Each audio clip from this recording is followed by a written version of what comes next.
Tem autista não tão recente assim. Foi fazer Lisa Dawson. E recentemente descobri que eu estou dentro do Sou cristã, 23 anos, cantora. Como eu descobri desde pequena, me senti muito estranha ou diferente. Mas não era um estranho diferente só de sentir. As pessoas ao meu redor também ficavam pontuando sobre isso. Isso que eu tô falando agora não é por conta que eu passei, eu sou que é autista. Não, são só minhas experiências. E eu lembrava fortemente de as meninas serem de um jeito, imitar elas, era muito presente isso de querer ficar imitando outras pessoas, de assistir muito filmes e séries, falar, então é assim que se faz. Até hoje é de performance. Eu via muitas meninas, elas já conseguiam amarrar os próprios cabelos numa idade de 11, 12 anos ou 9, por aí. E eu ainda não conseguia, sabe? Elas já conseguiam fazer coisas assim de menina e eu não. Um sentimento de atraso, atrasada. Foi me acompanhando, é um sentimento que eu tinha e foi acompanhando conforme eu ia crescendo. Eu achava que um dia ia parar. E se eu imitasse tal fulano, aí sim eu ia ser aceita. Eu gostava muito de coisas que eram do meu hiperfoco, que é a arte, um pouco mais lúdica, criativa, porque fazia parte do meu mundo. É estranho até falar isso, porque o estereótipo é daquela garota quieta, mas recusa, e eu nunca fui assim. Eu fui ficando assim conforme eu fui crescendo. Eu conseguia me expressar de certa forma, sem tomar cuidado, porque parece-se que, dependendo do que eu falo, vai validar ou não se eu sou autista. Mas essa é a minha experiência. Sobre a parte da adolescência, que nem eu falei, sensação, tipo, cara, isso não tá encaixando. Passei minha vida inteira muito não se sentindo autossuficiente, porque não bastava, o meu jeito não era tão bom assim. Tentava fazer amizade, mas mesmo em grupos, tipo de 4, 3, eu falava na tentativa dessa conexão, mas aí tinha aquelas coisas, tipo, pode falar, mas não pode falar tanto. Aquelas regras sociais implícitas que acaba se moldando pra tentar se encaixar, se sentir pertencente a algo. Muita questão da depressão, ansiedade, querer acabar com tudo. Justamente porque esse sentimento foi crescendo. Por causa que eu achava que isso ia sumir, que eu ia consertar, que ia dar um jeito. Fazer curso e era muito difícil. Eu ir pro curso, desenvolver a síndrome do pânico, sabe? Aquele pânico de sair na rua. Também às vezes pra ir pro dentista. Tanto que eu não consegui terminar meu tratamento por conta disso. Então as coisas começaram a ficar mais intensas conforme eu fui passando. 18 anos. A gente limpou a parte dos trabalhos, faculdade. Eu queria muito antes ser atriz. Porque fingir já tava no jeito, né? Já sabia como era fingir ser uma pessoa que você não era. Tentar encaixar, pra tentar agradar. Pra mim, eu ia de coração salteado. Mas foi bem na época da pandemia, então, porque os planos que eu tinha, acredito de todo mundo, né? Foi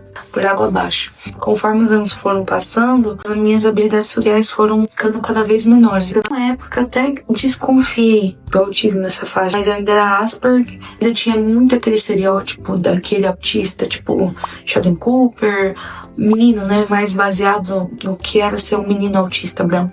Como não me encaixava, eu sentia muita vergonha de chegar e perguntar pra pessoas assim, por conta que eram crianças, né? Normalmente crianças que eram autistas com suportes maiores que o meu, entre bem aspas, cara de autista. Então, pra eu chegar numa mãe, perguntar isso, tinha aquele negócio tipo, você tem certeza? Tipo, olha meu filho, olha o que eu passo, e você realmente tá achando que você consegue falar, você consegue desenrolar. E eu não parava em emprego nenhum, e eram pontuados sempre as mesmas questões. Habilidade que eu nunca tive, que também minha família sempre pontuou, preguiçosa, desleixada. Brigavam muito comigo, porque para crianças, adolescentes da minha idade, sabia fazer um suquinho em pó, eu não conseguia fazer as coisas assim mesmo. E sempre me pesou, sabe? De higiene era complicado também.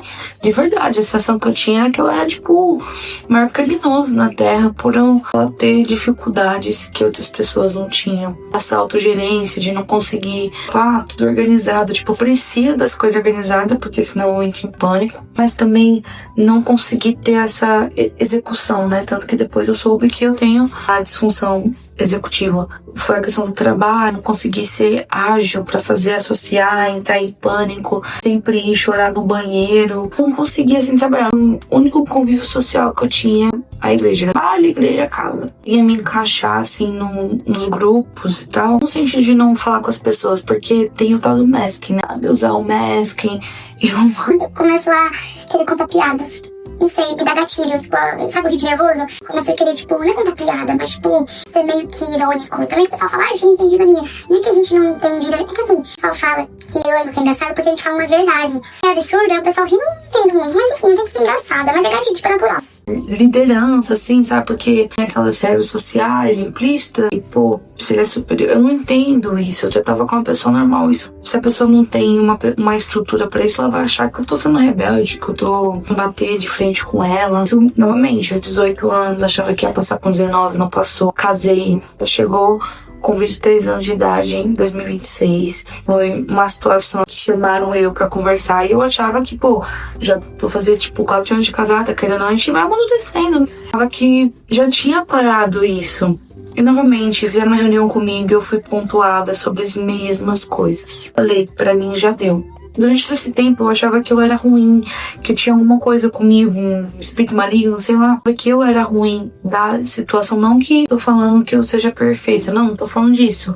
Mas as coisas que me pontuavam, pra mim, na minha cabeça, eu tava fazendo, tipo, sabe aquela coisa da gente não ter aquele filtro?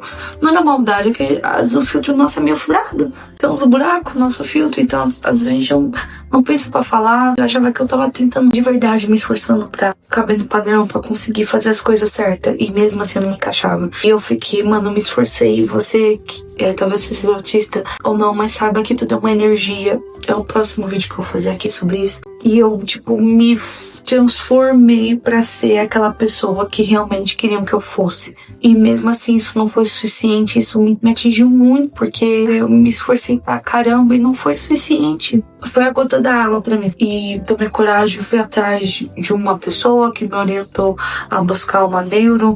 Um testemunho também, que foi nessa época que eu tava começando a ler Jeremias. E o primeiro capítulo, se eu não me engano, como é Jeremias, o livro, fala sobre o Senhor revelar a identidade de Jeremias. Naquele momento eu lembro de ter orado e falado, Senhor, revela qual é a minha identidade, qual é o que o Senhor sabe, quem eu sou. No mesmo mês que, pela graça de Deus, eu consegui achar profissional boa, as coisas foram se encaixando, as coisas começaram a fazer ainda mais sentido. Aos 23 anos, abril, porque é um mês de testes, recebo o diagnóstico, faço parte desse espectro. Afinal, eu não era a pior pessoa do mundo, não era uma completa estranha, no sentido ruim da palavra. Que é bom ser estranho, diferente.